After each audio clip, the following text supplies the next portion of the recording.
오늘 본문을 보시면 그때에 라고 말씀하고 있습니다. 그때에, 오늘 밤에, 주 30년 4월 4일 그 밤 그날 그때에 너희가 다 나를 버리리라. 주님은 제자들에게 말씀하셨습니다. 그날 밤 그때 무슨 일이 있었는지 앞에 21절부터 보겠습니다. 그들이 먹을 때 최후의 만찬을 예수님과 제자들이 함께 할 때 주님께서 그들에게 충격적인 말씀을 하십니다. 너희 12 중에 한 사람이 나를 팔 거라고. 제자들 중에 한 사람이 팔아서 예수님은 죽임을 당하게 될 거라고.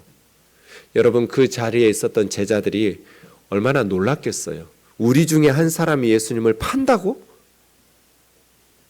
그래서 몹시 근심하면서 한 사람 한 사람씩 예수님께 묻습니다. 주여, 나는 아니지요. 나와 함께 그릇에 손을 넣는 그가 나를 팔리라. 제자들이 다 주님과 함께 손을 넣어서 초를 찍어서 먹었을 테니까요. 빵을 먹었을 테니까 누구인지 명확하게 알 수는 없을 겁니다. 그릇에 함께 손을 넣은 자라는 것은 시편 41편 9절에 보면 내가 신뢰했고 함께 떡을 나눠 먹던 가까운 친구, 이런 식으로 의미할 수 있습니다. 예수님은 믿었고 가깝게 지냈던 제자에게 팔려서 배반을 당하게 된 것입니다. 충격입니다. 24절입니다. 인자는 자기에 대하여 기록된 대로 가거니와 인자를 파는 그 사람에게는 화가 있으리로다. 차라리 태어나지 않았더라면 그에게 더 나을 뻔했다. 가끔 목사님, 예수님은 인류 구원을 위해서 십자가에 죽으러 오셨고 그러려면 누군가가 팔아먹어야 됐고 그러면 가룟 유다가 팔지 않았으면 예수님이 죽지 않았을지도 모르고 인류 구원이 안 이루어졌을지도 모르는데 가룟 유다는 왜 심판을 받아요? 인류 구원을 위해서 가장 중요한 역할을 한 사람 같은데, 이런 질문들을 받곤 합니다. 24절을 주의 깊게 보시면 예수님은 구약 성경에 기록된 대로 하나님의 뜻대로 십자가에서 처형당할 겁니다. 그러나 그렇다고 해서 예수님을 제자 중에 한 사람이 팔아먹어도 괜찮은 것은 아닙니다. 가룟 유다가 팔지 않았더라도 예수님은 인류 구원을 위해서 죽임을 당했을 거예요. 가룟 유다는 인류 구원을 위해서 자기가 희생하겠다고 예수님을 팔아먹은 게 아니에요. 자기의 어리석은 생각과 고집 때문에 예수님을 선택해서 팔아먹기로 결정한 것이죠. 우리 각 사람은 자신의 선택에 책임을 져야 돼요. 생각해 보면 굉장히 두려운 일이에요. 지난주 세례식 때 세례문답을 하면서 한 청소년하고 이 말씀을 나누는데, 하나님께서는 사람들에게 각각 자유의지를 주셨고 모든 사람들은 선택할 수 있다. 하나님께서는 그 선택을 존중하신다. 우리 생각에는 지옥에 가겠다고 선택하고 고집 피우는 것까지는 허락하지 않으실 것 같은데, 하나님은 사람들이 지옥에 가겠다고 예수님을 믿지 않는 선택을 해도 존중하신다. 그랬더니 그 학생이 두렵네요, 목사님. 하나님 그런 분이다. 인생은 책임 있게 선택하면서 자신의 선택을 책임 있게 살아내야 되는 것이다. 함부로 살면 안 된다. 저는 교주에게 속았어요. 너무 억울해요. 그 사람이 선택한 거잖아요. 억울하고 속았다고 그래서 하나님의 심판을 피할 수 있는 건 아니에요. 가룟 유다는 선택한 거예요. 다른 제자들이 주님을 버리는 건 자기가 살기 위해서 어쩔 수 없이 도망간 거, 부인한 거예요. 그래서 주님은 가룟 유다에게 말씀하신 것처럼 그런 비난이나 책망을 하지 않으셨어요. 다른 11 제자들에게는. 이해할 수 있어요. 어느 면에서는. 그러면 안 되겠지만. 그러나 가룟 유다는 어쩔 수 없이 예수님을 팔아먹은 게 아니에요. 자기가 팔지 않아도 됐는데 목에다가 칼을 들이대면서 예수님을 팔라고 협박을 받은 게 아니에요. 유다는 스스로 선택하고 결정해서 예수님을 팔아먹은 거예요. 그래서 그는 그의 선택에, 그의 행동에 책임을 져야 돼요. 그럼에도 불구하고 25절 보세요. 예수님을 파는 유다가 랍비여 나는 아니지요. 이미 은 30개를 받아놓고 팔아먹겠다고 이미 다 약속해놓고 랍비여 나는 아니지요. 어떻게 이럴 수가 있어요? 뻔뻔하게. 그런데 22절에 다른 제자들은 주여 나는 아니지요 그랬어요. 그런데 가룟 유다는 선생님 랍비여 나는 아니지요 이렇게 물어요. 주님과 랍비의 차이예요. 다른 12명의 제자들도 유다하고 똑같았어요. 예수님이 십자가에서 그렇게 실망스럽게 처형된 그런 메시아를 기대하고 따라 예수님의 제자가 된 게 아니에요. 메시아 왕국을 건설하면 예수님과 함께 하나님 나라의 일꾼이 되려고 제자가 되어 따라 나선 거예요. 그렇게 비참하게 무기력하게 십자가에서 처형당할 줄 몰랐어요. 그럼에도 불구하고 예수님이 주님인 사람들은 내 생각을 주님에게 꺾죠. 예수님이 주님이시고 내 삶의 주인이시니까. 그러나 랍비인 사람은, 선생님인 사람은 내 생각과 다르면 주님을 버리죠. 이미 예수님 팔아먹겠다고 돈 받아놓고 다른 제자들처럼 똑같이 나는 아니지요. 네가 말하였도다. 다른 제자들은 눈치채지 못했겠지만 우회적으로 주님은 가룟 유다에게 네가 말했다고. 그리고 나서 성찬식이 이어집니다. 받아 먹으라. 이것은 내 몸이다. 갖다가 마시라. 죄사함을 얻게 하려고 많은 사람을 위하여 흘리는 바 나의 피 곧 언약의 피니라. 가룟 유다도 성찬식에 동참했어요. 그리고 세족식으로 예수님이 가룟 유다의 발도 씻어 주셨어요. 29절 내가 포도나무에서 난 것을 이제부터 내 아버지 나라에서 새 것으로 너희와 함께 마시는 날까지. 장차 내 아버지의 나라에서 새 포도주로 천국 잔치가 벌어질 거다. 그 자리에 너희와 함께 잔치에 내가 함께 마실 거다. 주님은 제자들에게 하나님 아버지의 나라에서 새로운 포도주를 마셔가면서 천국 잔치에 너희와 함께 할 거라고 약속하셨어요. 그런데 한 제자는 태어나지 않는 게 나을 뻔하였구나. 하나님 아버지의 나라에서 천국 잔치에 참여하는 저와 여러분 되기를 주의 이름으로 축원합니다. 넘어질 수 있어요. 실망할 수 있어요. 그러나 끝까지 예수님을 주로 섬기고 믿음의 길을 벗어나지 않기를 바랍니다. 그리고 나서 찬미하면서 겟세마네 동산이 있는 올리브 마운틴 감람산으로 가셨어요. 그리고 오늘 본문이 이어지니까 그때에는 예수님께서 성찬식을 마치고 제자들과 함께 겟세마네 동산으로 가던 길에서 하신 말씀이에요. 이때 이제 가룟 유다는 먼저 떠났고 11명의 제자들과 함께 감람산으로 가다가 너희가 다 나를 버리리라고 말씀하시게 된 것입니다. 가룟 유다에 대해서 좀 더 생각해 보겠습니다. 우리가 가룟 유다였다면 어떻게 해야 됐을까요? 여러분 같으면 어떻게 했을 것 같아요? 요한복음 13장 2절에 보면 사탄이 유다에게 예수님을 팔려는 생각을 집어넣었다고 그랬어요. 예수님에게 실망했어요. 예수님을 통해서 이스라엘이 로마로부터 해방되고 이스라엘이 구원받고 회복되기를 꿈꾸었고 메시아의 왕국이 건설되면 예수님과 함께 하나님 나라의 일꾼 되어서 값지게 보란듯이 살려는 꿈을 가지고 지금까지 주님의 제자가 되어서 따랐는데 갑자기 자신의 꿈이 물거품이 되어버렸어요. 예수님께 실망하고 꿈은 좌절됐어요. 어느 순간부터 예수님을 팔아먹을 생각이 들기 시작해요. 그럼 어떻게 해야 돼요? 사탄이 예수님을 팔려는 생각을 우리에게 집어넣으면 우리는 어떻게 해야 되냐고요? 이게 어려운 질문이에요? 새가 날아가다가 내 머리에 똥을 쌌어요. 어떻게 해야 돼요? 머리를 감아야죠. 깨끗하게 씻어야죠. 사탄이 우리에게 악한 생각을 집어넣었어요. 어떻게 해야 돼요? 머리 감는 게 아니고요. 회개하고 씻어야죠. 그럴 수 있어요. 예수님에게 실망했어요. 꿈이 무너졌어요.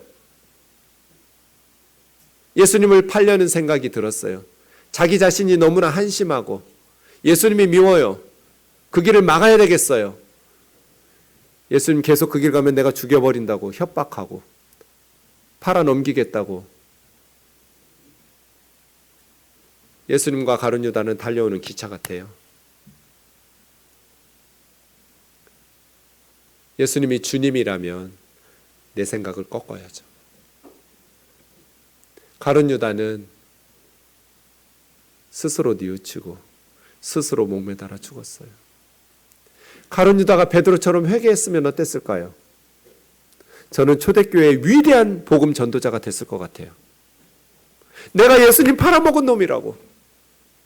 내가 예수님의 십자가를 이해하지 못하고 깨닫지 못하고 예수님의 말씀을 제대로 알아듣지 못하고 내가 예수님을 팔아먹으려고 은 30개를 받았던 사람이라고.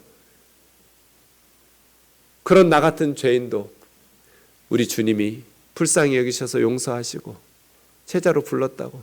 그렇게 주님 앞에 회개하고 베드로처럼 통곡하고 주님 앞에 나왔다면 주님이 그를 용서하지 않으실 리가 없어요.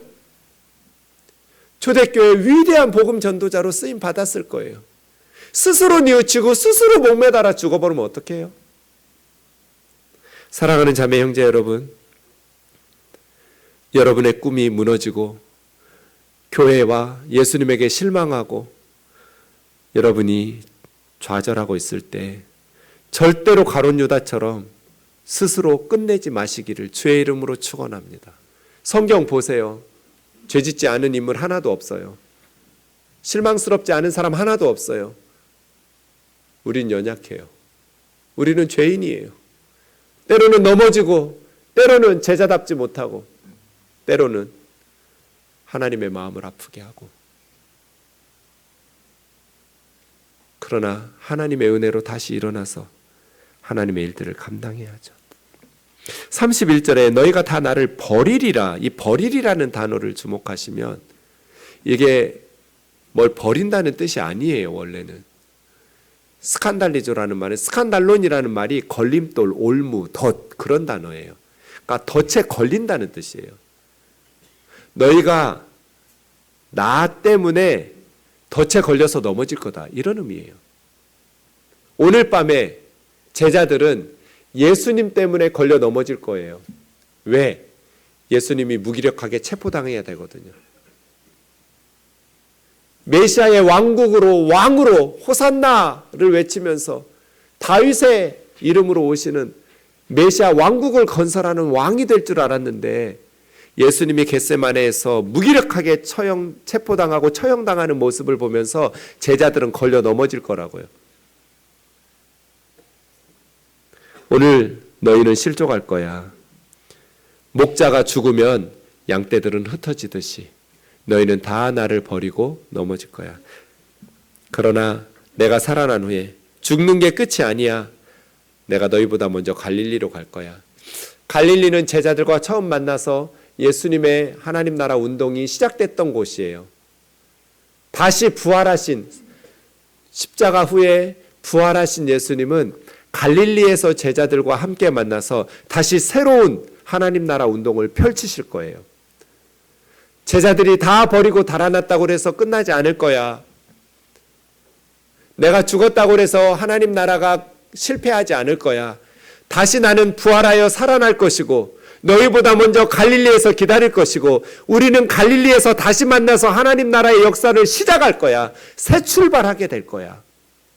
갈릴리로 오렴. 베드로가 대답합니다. 모든 사람이 예수님 때문에 걸려 넘어져도 나는 절대로 예수님에게 실망하고 상처받고 걸려 넘어지지 않을 겁니다. 모든 사람이 주님을 실망하고 버리고 팔아먹고 걸려 넘어져서 떠날지라도 나는 절대로 예수님 때문에 걸려 넘어지지 않을 겁니다. 오늘 밤 닭 울기 전에, 하루도 지나지 않아서 곧 너는 이 밤이 새기도 전에 나를 3번 모른다고 부인할 거다. 베드로가 말합니다. 내가 주님과 함께 죽을지언정 절대로 주님을 부인하지 않겠습니다. 베드로만이 아닙니다. 모든 제자도 베드로처럼 우리가 죽을지언정 주님을 부인하지 않겠다고 맹세했습니다. 베드로와 제자들의 맹세는 진심일까요? 거짓일까요? 진심입니다. 진심이었어요. 거짓말이 아니에요. 그래서 신앙생활은 진심으로 하는 게 아니에요. 그래서 무너진 거예요.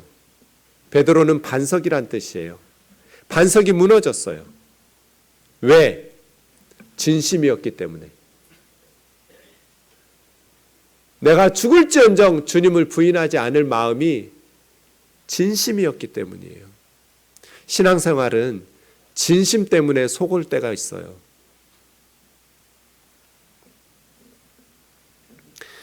요한복음 13장 1절에 보면 예수님의 마지막 십자가 본문이 시작할 때 사도 요한은 세상에 있는 자기 사람들을 사랑하시되 끝까지 사랑하셨다 이렇게 시작합니다. 그런데 10명의 제자는 그 자리에 있지도 않았고요. 베드로가 와가지고 주님을 모른다고. 한 여종이 너도 갈릴리 사람 나사렛 예수와 함께 있지 않았냐? 나는 네가 무슨 말 하는지 모르겠다. 너 뭔 말하는지 모르겠다고. 두 번째로 이 사람 나사렛 예수와 함께 있었다고. 베드로는 또 나 그 사람 모른다고. 세 번째로 말합니다. 너 맞아. 사투리 쓰는 거 보니까 이 사투리는 어떻게 숨길 수가 없어요. 너 갈릴리 사투리 쓰는 갈릴리 나사렛 예수 도당 맞다. 그래서 베드로는 저주하면서 맹세합니다. 예수님 저주한 거 아니에요. 자기를 저주한 거예요. 내가 거짓말이면 천벌 받겠다고 맹세하고 저주하면서 나는 그 사람을 알지 못하노라. 주님이 말씀하신 대로 3번 부인한 그대로 베드로가 따라갑니다. 밖에 나가서 심히 통곡을 하게 되죠. 사랑하는 자매 형제 여러분, 베드로가 왜 무너졌을까요? 마음속으로는 예수님에게 달려가고 싶겠죠. 예수님 때리지 말라고. 왜 때리냐고. 예수님 무슨 잘못 있다고 때렸냐고. 제자 중에 한 사람 나 있다고. 내가 제자라고. 내가 3년 동안 다니면서 예수님 말씀 들었고 예수님 하신 거 다 보고 들었다고. 잘못된 거 하나도 없다고. 병자들 고쳐주시고 귀신 축사해 주시고 가난한 사람들 먹이시고 입히시고 하나님 말씀 가르쳐 주시고 도대체 무슨 행동 때문에 예수님을 죽여야 된다고. 이렇게 예수님을 억울한 재판으로 몰아넣고 때리고 죽이려고 하느냐고. 마음으로는 달려가서 예수님을 감싸 안고 대신 맞아주고 싶었겠지만 베드로는 그러지 못했어요. 왜요? 자기가 죽으니까 두려워서. 우리가 어떻게 예수님의 제자답게 살 수 있을까요? 진심으로 아니라고 그랬어요. 신앙생활은 진심으로 하는 것 아닙니다. 그럼 무엇으로 신앙생활을 해야 될까요? 베드로는 왜 무너졌을까요? 왜 반석이 무너졌을까요? 마태복음 26장 36절 오늘 본문 다음에 겟세마네 기도가 나옵니다. 내가 저기 가서 기도할 동안에 너희는 여기 앉아있으라. 8명의 제자를 앉혀놓고 3명 베드로와 야고보와 요한을 데리고 더 깊은 곳으로 세 제자만 데리고 들어갑니다. 그리고 세 제자에게 이렇게 말합니다. 내 마음이 매우 고민하여 죽게 생겼다. 내 마음이 죽을 것 같다. 나와 함께 깨어있으라. 잠자지 말고 깨어서 기도해달라는 거예요. 나와 좀 함께 해달라는 거예요. 예수님의 처음이자 마지막 부탁, 기도 부탁이에요. 그런데 제자들이 잠을 자요. 여러분, 제가 여러분한테 내가 지금 죽을 것 같다고, 내 마음이 너무 괴로워서 죽을 것 같은데 집사님 나 위해서 좀 기도 좀 함께 해달라고 하면 여러분 자겠어요? 그때 자는 거 참 쉽지 않죠. 그죠? 어지간히 저를 미워하지 않는 분이 아니면 목사가 지금 죽을 것 같았는데, 근데 목사가 아니잖아요. 예수님은 예수님이잖아요. 주님이시잖아요. 어떤 사람이 부탁을 해도 쉽지 않은데 예수님의 마음이 고민하여 죽을 것 같다는데 어떻게 잠을 자요? 예수님은 모세 혈관이 터지면서 땀방울 속에 피가 섞여 있을 만큼 부르짖고 있습니다. 하나님 앞에 간절히 기도하고 있어요. 그런데 제자들은 자요. 셋 다 잤는데 베드로에게 말씀하세요. 너희가 나와 함께 1시간도 이렇게 깨어 있을 수가 없더냐. 그리고 중요한 말씀하세요. 시험에 들지 않게 깨어 기도해라. 깨어서 함께 기도해라. 그런데 또 자요. 또 깨워놓고 가서 기도하시는데도 또 자요.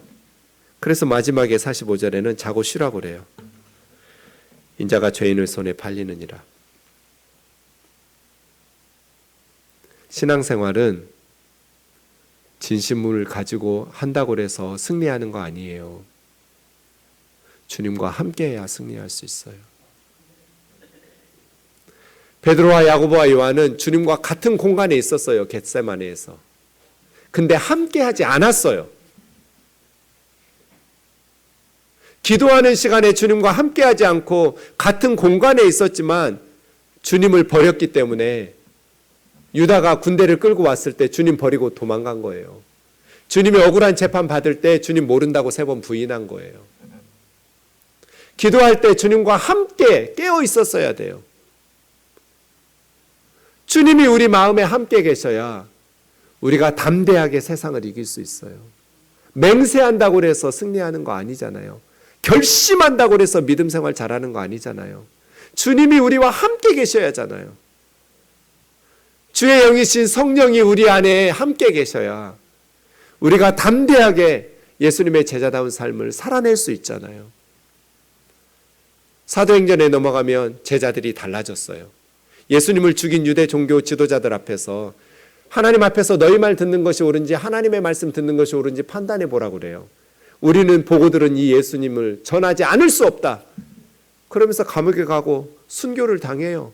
뭐가 달라졌어요? 사복음서에서 제자들이 기도했다는 성경 구절이 한 구절도 없어요. 복음서에서. 근데 사도행전으로 넘어오자마자 제자들은 전혀 기도에 힘쓰니라. 성령을 구하면서 기도하기 시작해요. 그리고 하나님의 영이신 성령이 그들의 마음을 다스리기 시작하자 성령 충만한 제자들이 변했어요. 달라졌어요. 담대해졌어요. 세상은 그렇게 이기고 신앙생활은 그렇게 하는 거죠. 내가 다짐하고 결심해서 하는 게 아니라 하늘의 능력을 입어야죠. 성령과 동행하고 주님과 함께하고 그러려면 겸손하게 주의 은혜를 구하고 도우심을 간구해야죠. 그래야 담대한 주님의 제자로 세상을 이기는 자들이 될 줄로 믿습니다. 기도하는 사람들은 2가지 특징이 있어요. 첫 번째는 성령 충만해요. 기도 열심히 하는 사람들은 성령이 그들의 마음을 다스리세요. 2번째는 간이 부어요. 담대해요.